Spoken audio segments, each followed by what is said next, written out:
اعلی حضرت مفتی اعظم حجت الاسلام بریلی تجھے سلام۔ السلام علیکم ورحمۃ اللہ تعالی وبرکاتہ۔ مرکز اہل سنت جامعہ رضویہ منظر اسلام کے یوٹیوب چینل ہم سبق درس نظامی میں آپ کا خیر مقدم ہے۔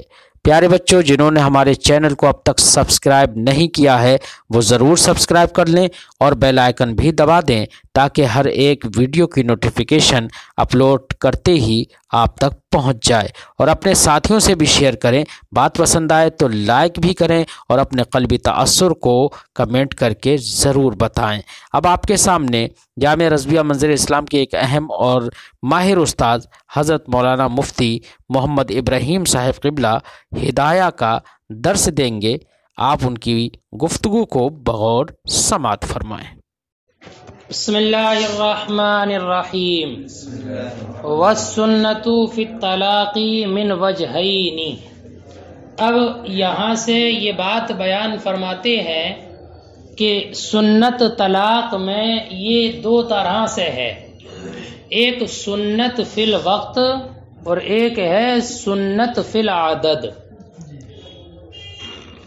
عدد تو سنت فی العدد جو ہے اس میں مدخولہ اور غیر مدخولہ دونوں برابر ہیں، اس میں سنت فی العدد میں، اور اس کا ذکر پیچھے گزر چکا ہے کہ وہ اس کو ایک طلاق دے۔ کیا ایک طلاق دے؟ ایسے طور میں کہ جس میں وطی نہ کی ہو، صرف ایک ہی طلاق دے۔ تو اس میں دونوں برابر ہیں سنت فی العدد میں، مدخولہ کا بھی وہی حکم ہے، غیر مدخولہ کا بھی۔ البتہ سنت فی الوقت یعنی کس وقت میں طلاق دینا سنت ہے، تو یہ خاص کر سنت فی الوقت جو ہے اس کا ثبوت مدخولہ کے حق میں ہے۔ کس کے حق میں؟ مدخولہ کے حق میں۔ اور سنت فی العدد دونوں میں برابر کہ ایک طلاق دے، مطلقہ مدخولہ کو بھی ایک دے اور غیر مدخولہ کو بھی ایک۔ لیکن وقت میں جو سنت ہے یہ خاص کر مدخولہ عورت کے بارے میں، اور سنت فی الوقت یہ ہے کہ مدخول بہا عورت کو مرد طلاق دے ایسے طہر میں جس طہر میں اس سے وطی نہ کی ہو، جس طہر میں وطی نہ کی ہو، چونکہ جو اعتبار اور لحاظ کیا گیا ہے وہ دلیل حاجت کا ہے۔ کس کا؟ دلیل حاجت کا۔ پیچھے گزر گیا دلیل حاجت کا، اور دلیل حاجت یہ ہے کہ انسان طلاق دینے پر اقدام کرے تجدد رغبت کے زمانے میں، اور تجدد رغبت کا جو زمانہ ہے وہ طہر ہے جو طہر کے جماع سے خالی ہو، جو طہر جماع سے خالی ہو۔ تو ایسا طہر کہ جس میں عورت سے وطی نہ کی ہو، اس طہر میں مدخول بہا کو طلاق دے، یہ سنت ہے۔ بات سمجھ میں آ رہی ہے؟ لیکن حیض کا زمانہ طہر میں طلاق سنت ہے، حیض میں نہیں۔ فرماتے ہیں حیض کا زمانہ یہ تجدد رغبت کا زمانہ نہیں ہے، یہ تو نفرت کا زمانہ ہے۔ اس کا نفرت کا زمانہ کہ ہو سکتا ہے حیض کی حالت میں انسان طبیعت کے تنفر کی بنیاد پر اس کے قریب نہ جائے، تو یہ زمانہ تجدد رغبت کا زمانہ نہیں ہے بلکہ نفرت کا زمانہ ہے۔ بس ہماری اور تجدد رغبت کا جو زمانہ ہے وہ زمانہ ہے کہ جس میں شوہر نے عورت سے وطی نہ کی ہو، اور طہر کا زمانہ۔ والسنۃ فی الطلاق من وجہین، اور سنت فی طلاق میں دو طرح سے ہے، سنت فی الوقت و سنت فی العدد۔ فالسنت فی العدد یستوی فیہا المدخول بہا وغیر المدخول بہا۔ تو سنت فی العدد اس میں مدخول بہا اور غیر مدخول بہا دونوں برابر ہیں۔ وقد ذکرناہا، اور ہم اس کو ذکر کر چکے۔ والسنت فی الوقت یثبت فی المدخول بہا خاصۃ، اور سنت فی الوقت یہ ثابت ہوتا ہے خاص کر مدخول بہا کے حق میں۔ وہو، اور وہ یہ ہے ان یطلقها فی طہر لم یجامعها فیہ، کہ شوہر اس کو طلاق دے ایسے طہر میں جس میں جماع نہ کی ہو۔ لأن المراع دلیل الحاجت، اس لیے کہ لحاظ دلیل حاجت کا ہے۔ وہو الاقدام علی الطلاق فی زمان تجدد الرغبت، اور وہ طلاق پر اقدام کرنا ہے تجدد رغبت کے زمانے میں، تجدد رغبت کے زمانے میں۔ وہ الطہر الخالی عن الجماع، اور وہ طہر ہے جو خالی ہے جماع سے۔ وہ اما زمان الحیض، رہا حیض کا زمانہ، فزمان النفرت، تو یہ نفرت کا زمانہ ہے۔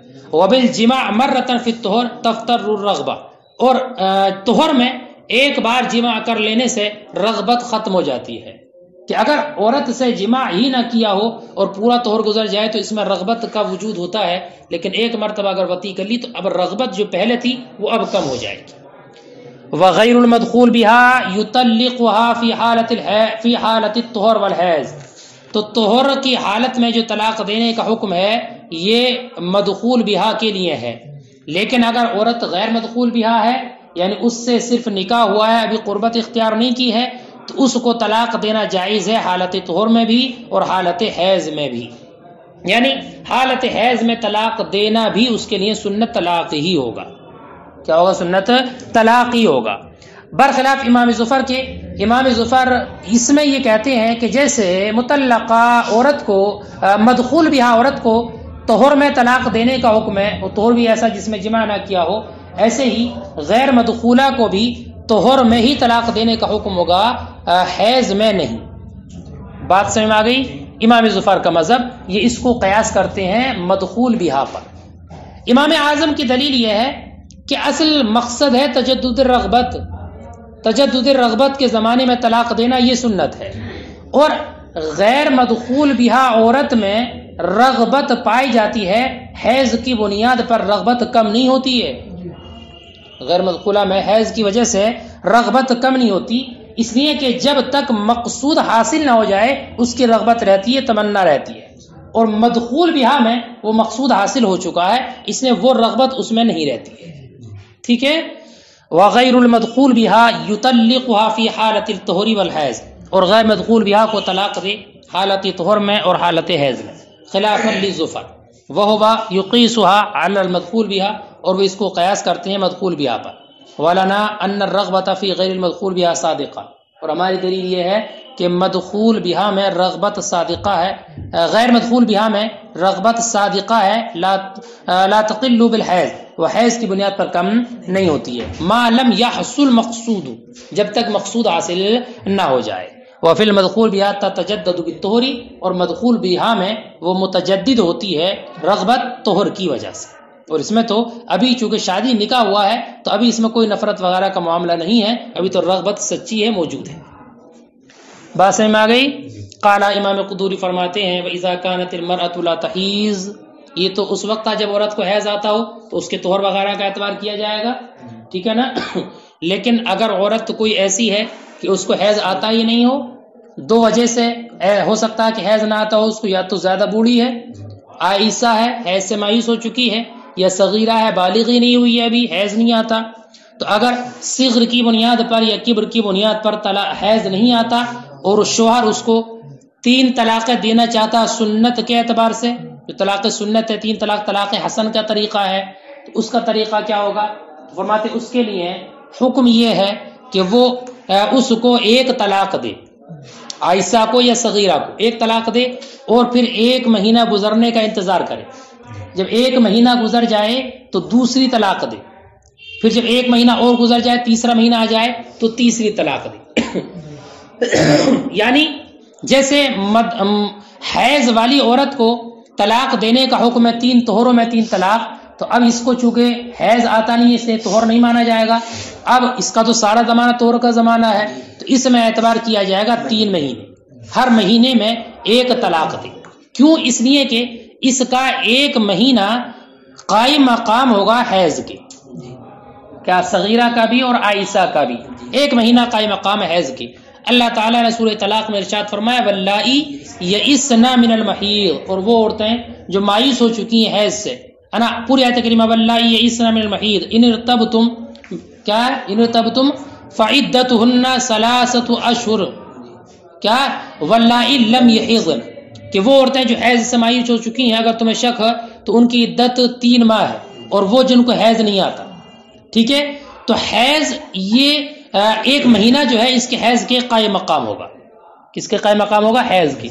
بیٹا ایک بات یاد رکھنا، مہینہ حیض کے قائم مقام ہوگا، طہر کے نہیں، مہینہ حیض کے قائم مقام ہوگا، طہر کے قائم مقام نہیں ہوگا، بلکہ مہینہ حیض کے قائم مقام ہوگا، یہاں تک کہ استبراء کو ان کے حق میں مقدر کیا جاتا مہینے سے استبرا جانتے ہو کہ اگر کسی باندی سے نکاح کیا غیر کی باندی سے اور وہ اس سے وطی کرتا تھا تو اب شوہر کے لیے حکم یہ ہے کہ 1 مہینے کا استبرا کرے، اور یہ استبرا استحبابی ہے، وجوبی نہیں ہوتا ہے۔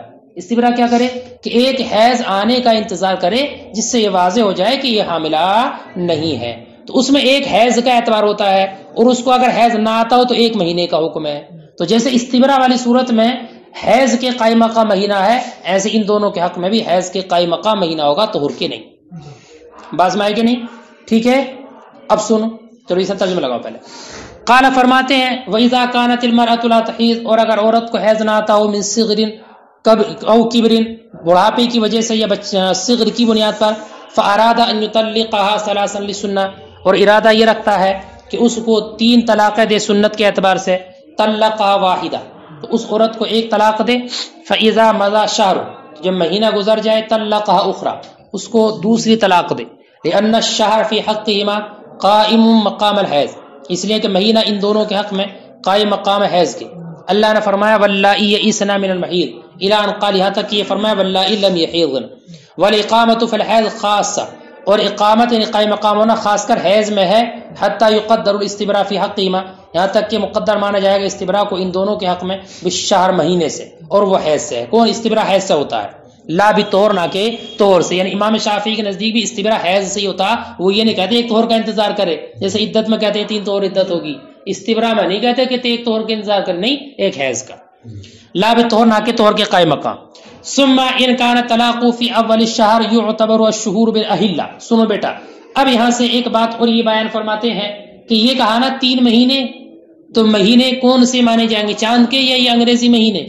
تو فرماتے ہیں اس کی 2 صورتیں ہیں، اگر طلاق اول شہر میں ہے، اول شہر سے مراد چاند کے مہینے کی پہلی تاریخ میں طلاق دی ہے، آج چاند کی 1 تاریخ ہے اور آج ہی اس عورت کو طلاق دی کہ جس کو حیض نہیں آتا ہے، تو اب اعتبار کیا جائے گا 3 مہینے کا چاند کے اعتبار سے، چاند چاہے 29 کا ہو یا 30 کا ہو، بس ہماری نہیں، 3 مہینے چاند کے اعتبار سے اس کے مانے جائیں گے، لیکن یہ اس وقت ہے جب کہ اس عورت کو طلاق دی ہو چاند کی پہلی تاریخ میں، پہلے دن میں، سمجھ لینا بڑا قاعدے سے مسئلہ بہت ٹھیک ہے۔ اور اگر درمیانے مہینے میں طلاق دی ہے، درمیان میں دی ہے، کیا درمیان جیسے 5 تاریخ 10 تاریخ 20 تاریخ 1 تاریخ کے علاوہ بیچ میں طلاق دی ہے، تو ایسی صورت میں اب ایام کا اعتبار کیا جائے گا، کس کا؟ ایام کا، تفریق کے حق میں، تفریق یعنی الگ الگ طلاق دینے کے اعتبار سے ایام معتبر ہوں گے۔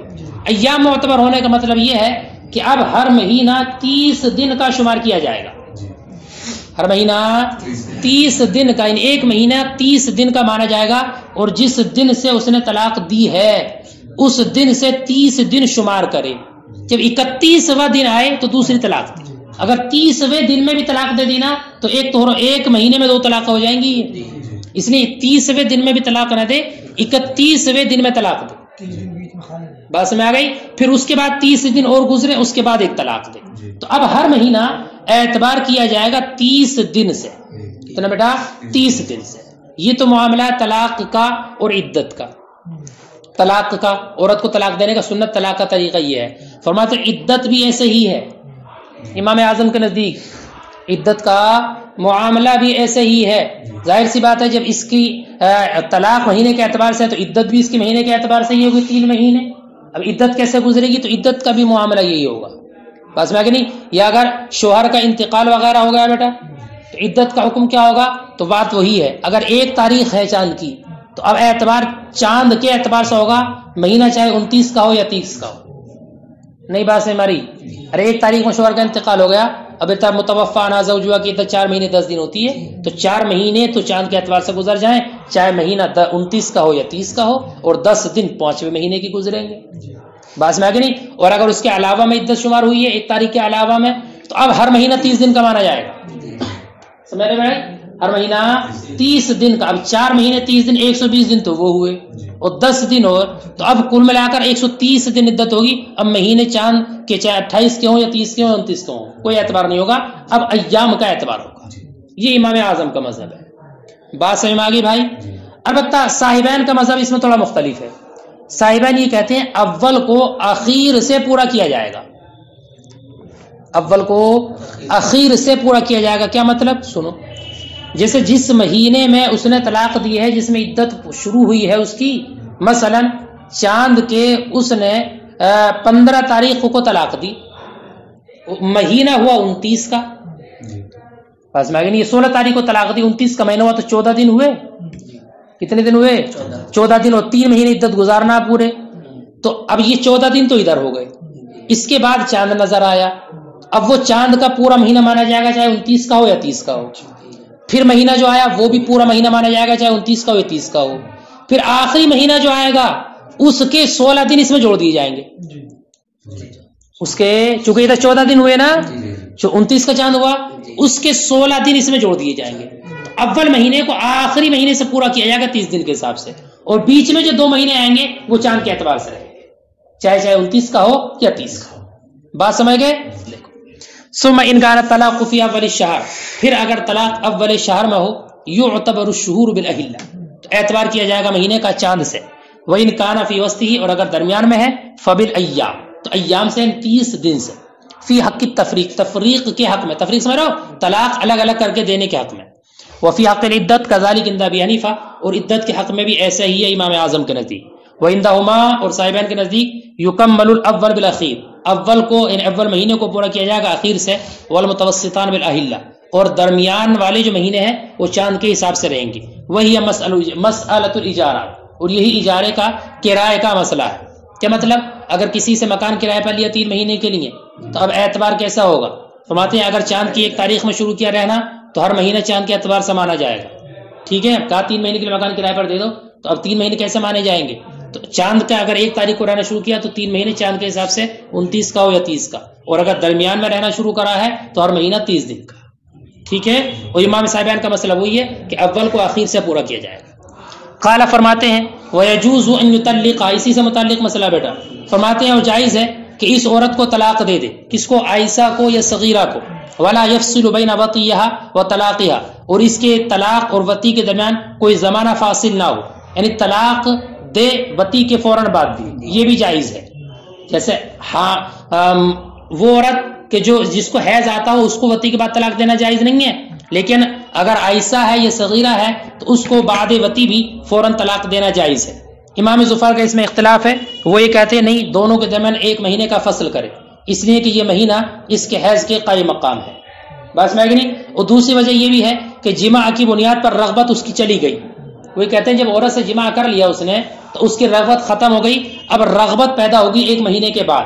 جیسے کہ حیض والی عورت پر رغبت پیدا ہوتی ہے اگلے طہور میں، ایسے اس میں پیدا ہوگی 1 مہینہ گزرنے کے بعد. اس لیے 1 طلاق دینے کے اس کے وطی کے درمیان یہ 1 مہینے کا فصل کرے.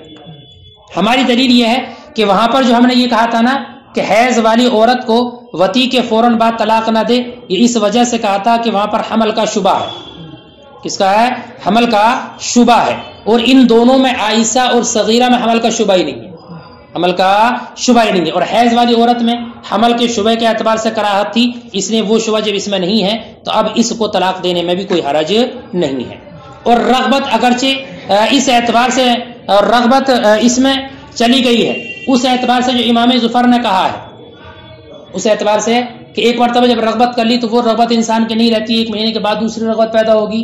اس اعتبار سے بات صحیح ہے کہ رغبت اس کی ختم ہو جاتی ہے.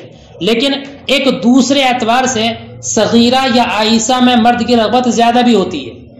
وہ اعتبار یہ ہے کہ انسان ایسی وطی کرنے کی طرف رغبت کرتا ہے کہ جس وطی میں اس کو حمل کا شبہ نہ ہو، اس میں رغبت کرتا ہے چونکہ بے فکر ہے. اور جس وطی سے اس کو یہ لگتا ہے کہ حمل ہو سکتا ہے اس سے وہ بھاگنے کی کوشش کرتا ہے نا، اس سے بچنے کی کوشش کرتا ہے. اس لیے اس اعتبار سے اس میں رغبت اور زیادہ پائی جاتی ہے. ٹھیک ہے. قال، فرمایا اور جائز ہے کہ اس کو طلاق دے اور اس کی طلاق اور وطی کے درمیان کوئی زمانہ فصل نہ کرے. وقال ظفر، اور امام ظفر نے فرمایا یفصل بینہما بشہر، ان کے درمیان فصل کرے 1 مہینے سے، لقیامہ مقام الحیض، اس کے حیض کے قائم مقام ہونے کی وجہ سے. ولأن بالجماع، اور یہ دوسری دلیل ہے امام ظفر کی، اور اس وجہ سے کہ جماع کی وجہ سے رغبت چلی گئی. وانما تتجدد بزمان، اور وہ متجدد ہوگی ایک زمانے کے بعد، وہ الشہر، اور وہ 1 مہینہ ہے. ولنا، اور ہماری دلیل انہ لا يتوهم الحبل فيهما، کہ ان دونوں میں عائشہ اور صغیرہ میں حمل کا شبہ نہیں ہے. والکراہیۃ فی ذوات الحیض باعتبارہ، اور حیض والی عورتوں میں کراہت اسی اعتبار سے تھی کہ حمل کا شبہ ہے. لأن عند ذلك يشتبه وجه العدت، اس لیے کہ اس وقت میں عدت کا اعتبار مشتبہ ہو جائے گا کہ اگر وہ حاملہ نہیں ہے تو 3 حیض عدت گزارے، اور اگر حاملہ ہے تو وہ اس کا واضح حمل ہے، اب معلوم کچھ بھی نہیں ہوگا. والرغبت، اور رغبت وان كانت تفتر من الوجه الذي ذكر، اگرچہ اس اعتبار سے چاہ چکی ہے جو امام ظفر نے ذکر کیا، لیکن تکثر من وجه آخر، لیکن رغبت ایک دوسری وجہ سے زیادہ ہوتی ہے. لأنه يرغب في وطي غیر معلق، اس لیے کہ انسان رغبت رکھتا ہے ایسی وطی میں جو حمل والی نہ ہو، یعنی حمل کو کرنے والی نہ ہو. فرارا عن مؤن الولادت، بچے کے بوجھ سے بچتے ہوئے. فکان زمان الرغبت، تو یہ زمانہ رغبت کا زمانہ ہوگا. فسارا کا زمان الحمل، تو یہ اس کا زمانہ ایسے ہو گیا جیسے کہ حمل کا زمانہ. اور حاملہ کو بعد وطی بھی طلاق دینا جائز ہے، جیسے کہ ابھی آگے آئے گا. ٹھیک ہے.